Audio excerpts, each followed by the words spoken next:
Alors nous sommes le samedi 29 avril 2017, nous sommes de retour à Toulon, j'ai quelqu'un à côté de moi, je vais lui demander de se présenter, bonjour. Bonjour Philippe, Jérôme Navarro, adjoint au maire en charge des événements, des fêtes et des cérémonies de la ville de Toulon. Ça y est, on est donc en avril, et bientôt en mai d'ailleurs, donc nous sommes sur un endroit d'ailleurs différent.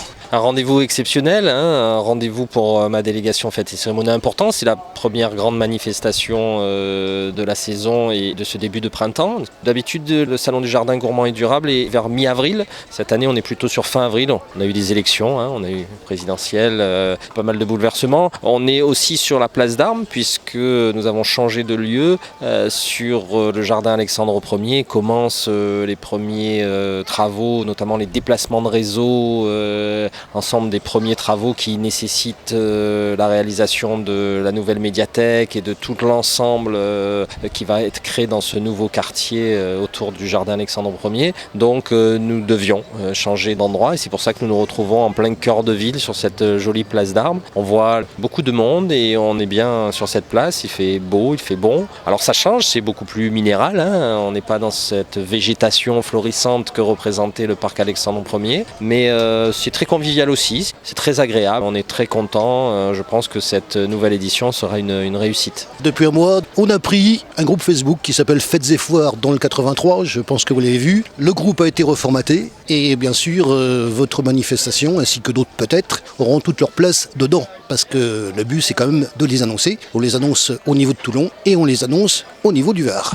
C'est une très bonne initiative et je ne connaissais pas cette page, donc je la connais maintenant grâce à toi Philippe et le travail que tu as fait comme toujours est remarquable. C'est bien parce que ça structure, parce qu'on s'aperçoit que la ville de Toulon, comme d'autres villes, comme d'autres villages, réalise de nombreuses animations. En quelques années, il n'y a pas un week-end où il ne se passe pas quelque chose. C'est la ville qui organise, c'est ses partenaires. Il y a de l'artistique, il y a du sportif, il y a du culturel, il y a du terroir.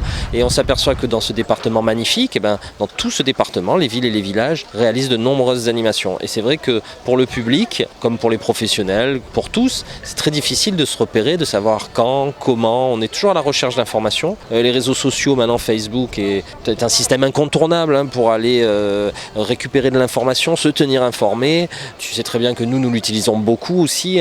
J'ai une page Facebook, la ville a une page Facebook, on annonce les événements. Et je crois que ta page va être un relais pour toutes les collectivités, tous les organisateurs de manifestations. Et ça va permettre un relais supplémentaire et ça va permettre au public de s'orienter de manière juste et fine. Je te remercie d'avoir fait figurer l'ensemble des animations de la ville. Et puis aussi bientôt, on en parlera plus tard, mais vivement dimanche au Pharaon qui aura lieu le 2 juillet cette année. L'affiche est déjà dessus, mais alors moi je voudrais préciser un petit détail concernant justement le fait qu'on ait pris ce groupe parce que ce qui est très important maintenant c'est le poste de tête. Moi j'ai fait ça et je vais vous dire pourquoi. Alors je te le dis à toi Jérôme et puis je le dis aussi au public qui nous écoute. Quand on doit choisir un reportage, on regarde un petit peu ce qu'il y a. On liste les différentes manifestations et on doit faire un choix. Et on ne peut pas se couper en 16. Parce que demain, dimanche, sur ce week-end-là, je t'annonce, si tu ne l'as pas vu, au niveau du groupe, on a quand même 16 manifestations connues qui sont listées. Ça t'inspire quoi déjà ? On peut que se réjouir que dans ce magnifique département qu'est le Var,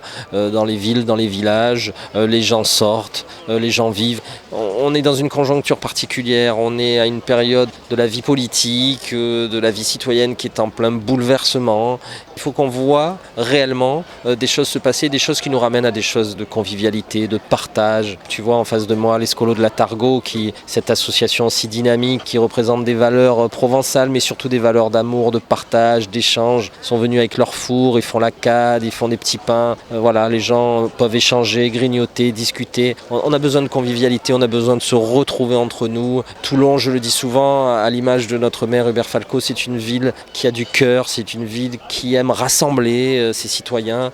On est tous des êtres humains, on a tous envie de se retrouver dans des moments de convivialité, de partage, d'amitié, de valeurs. On est fiers de notre ville, on est heureux d'être sur cette place d'Armes, de la faire revivre revivre. Le centre ancien à 2 pas qui est en train de revivre avec ses nouveaux magasins, ses nouvelles galeries, bientôt l'inauguration de la rue des Arts. C'est ça qui nous réunit, c'est ça qui fait plaisir, c'est ça qui donne beaucoup de fierté à l'élu que je suis de travailler avec une équipe dynamique auprès de notre maire Hubert Falco qui est venu longuement aujourd'hui passer 1 heure avec nos collègues, saluer chaleureusement tous ces stands, toutes les personnes qui participent à faire de cette ville une ville agréable, une ville conviviale, une ville fraternelle. On va revenir alors qu'il y a du soleil, mais il y a un petit peu de vent, il faut quand même le dire. Cette manifestation, pour cette année, comment ça se passe ? On le disait en préambule, donc la nouveauté c'est d'être installé sur la place d'Armes, c'est d'être un petit peu décalé au niveau des dates.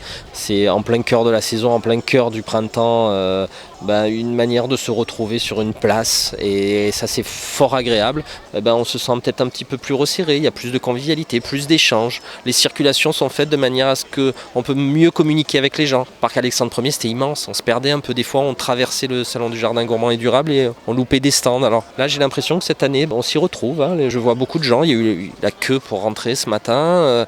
On est aussi, vous l'avez bien vu, contrairement à l'année dernière, c'est vrai que maintenant on doit vivre avec ça. On est en organisation type fan zone comme on appelait, on est en plan d'urgence. La place d'Armes est complètement grillagée pour la rendre imperméable et il y a 2 entrées, 2 sorties où les personnes sont fouillées pour pouvoir entrer sur la zone. L'objectif c'est de se retrouver aussi en sécurité, c'est-à-dire à la fois occuper le domaine public, vivre, continuer à vivre, faire ce qu'on faisait avant, s'amuser, échanger, faire ses emplettes, découvrir des choses, découvrir ce salon, acheter des plantes, mais s'y retrouver en famille avec des enfants et en sécurité. Voilà, ça c'est aussi quelque chose de nouveau dans la vie politique et dans la vie locale. C'est qu'en tant que responsable et organisateur d'événements, on se doit de mettre en place des dispositifs qui sont certes validés par la préfecture et la police nationale. C'est pas nous qui mettons en place ces dispositifs, on nous demande de les mettre en place, mais on est organisateur et on se doit de répondre à l'ensemble de ce cahier des charges et de le faire aussi là aussi avec intelligence, avec travail, avec raison.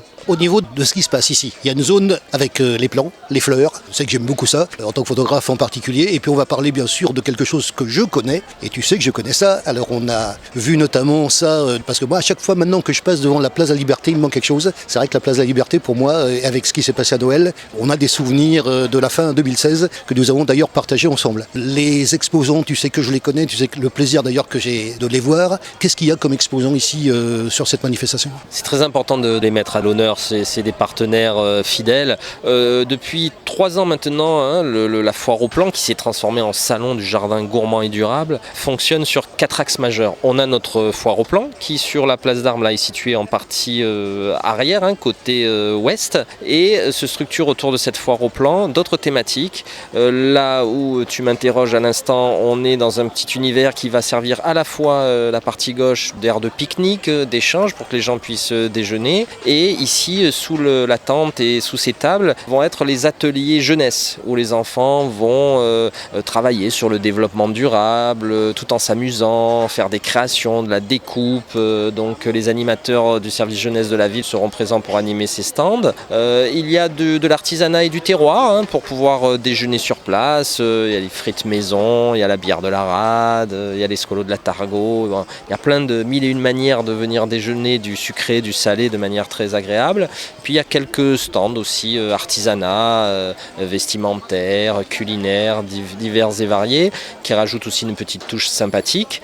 Et enfin à l'entrée, sur le côté gauche, avec le département développement durable de la ville de Toulon, des stands d'animation sur la thématique du développement durable, de la protection de la nature, de la consommation de l'eau. Le syndicat intercommunal de traitement des ordures ménagères, le Cytomate, est parmi nous, avec des jeux sur le tri, la récupération des déchets, etc.